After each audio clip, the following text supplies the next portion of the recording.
Now that we've talked about a very well-known strike from long before any of us were born, let's talk about another prominent strike that happened a lot more recently. The Writers Guild of America are two unions that obviously represent writers in America. One of the unions represents the ones on the East Coast, the other on the West Coast. Every 3 years, they would renegotiate their minimum basic agreement with the Alliance of Motion Picture and Television Producers, which was basically the baseline contract for every writer in Hollywood.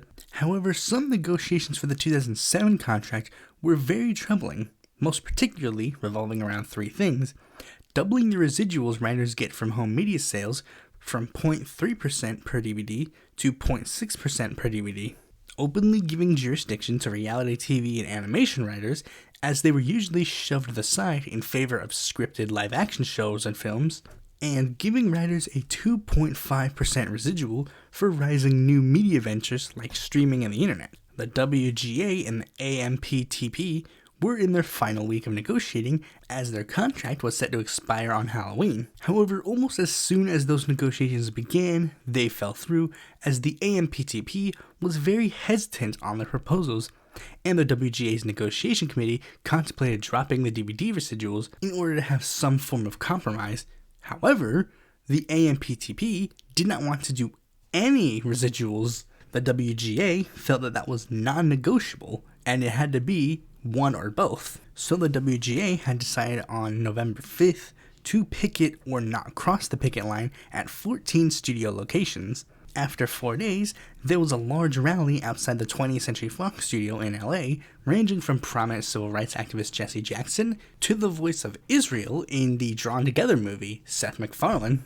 The AMPTP and the WGA would later try to attempt renegotiations, but the AMPTP kept making the negotiations fail because they wouldn't budge, and they weren't really offering anything to make the WGA even reconsider. The closest they got was just to simply give the WGA $130 million in compensation instead of just following through with their requests. In fact, the circular arguing just got to a point where the WGA just said screw it and decided to directly negotiate with the studios instead, which the AMPTP said was meaningless, in a vain effort to pretend that they had the upper hand, because public opinion very much leaned heavily on the side that had all of the famous actors and writers that many people are aware of, versus the ones that had shadowy corporate heads.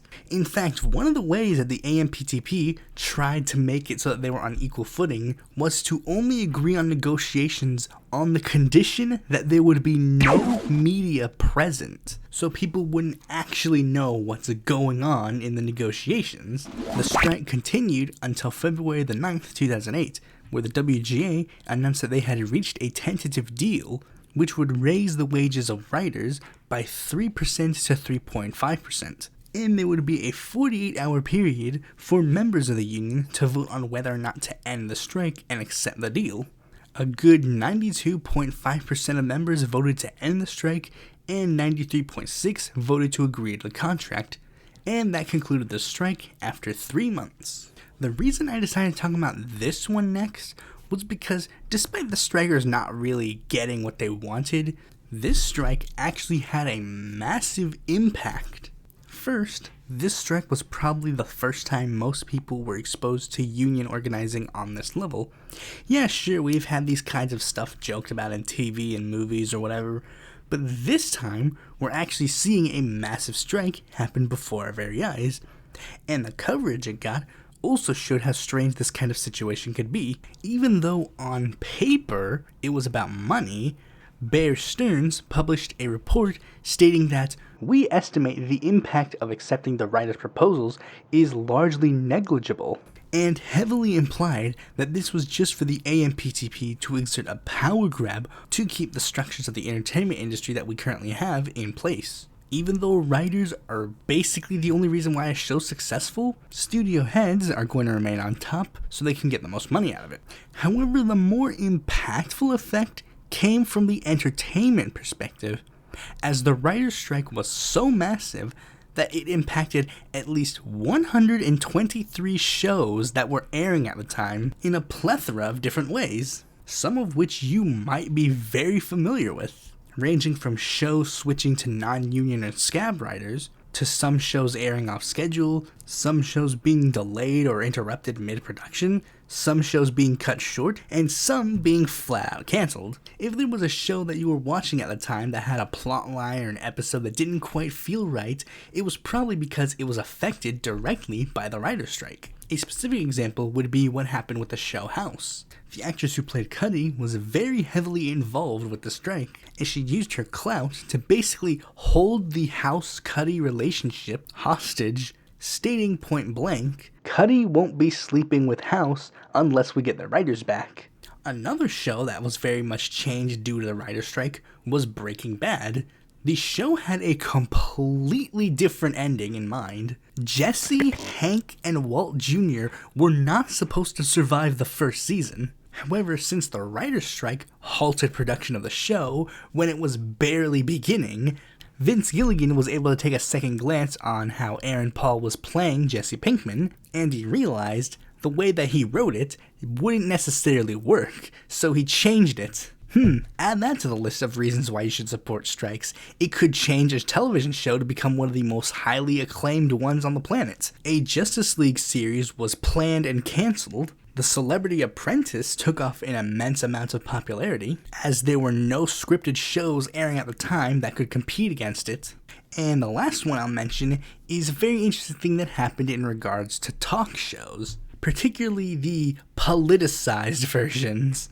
While some talk shows were basically whatever, the politicized ones were caught in a little bit of a rock and hard place, as they supported the strike on paper because they usually leaned left, but they were also basically news networks, so they didn't necessarily know if they should just pull the plug and support the union or continue with scab writers.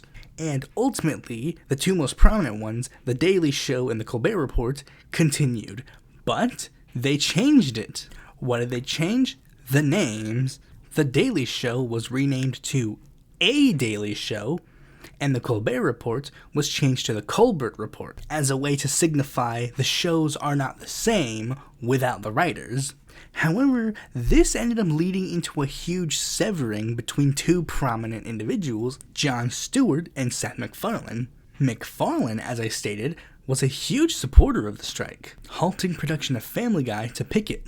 And Stewart, while on paper supporting the strikes, continued production of his show. MacFarlane took it as basically hypocrisy, to the point that when Family Guy went back into production, Seth MacFarlane wrote a joke in Family Guy to personally attack Jon Stewart. The one where Peter gets a horse leg, saying, "Do not stand behind me, because I will get scared." Making fun of the fact that Jon Stewart said that his writers stood behind him in his decision to continue the show. The last major impact I think that the strike might have had was that it might have been one of the things that led to TV starting to decline, as watch time went down by 6.8% during this period, and other mediums like the internet went up. So yeah, that is the story of the 2007-8 writer's strike. Not as well known as others, but still notable nonetheless. Thanks for watching this video. Be sure to like, comment, subscribe, and click the bell to notify when a future video mine comes out. And if you're just more content from me, you can go to my website, follow me on Twitter, join my Discord, or consider supporting me on Patreon.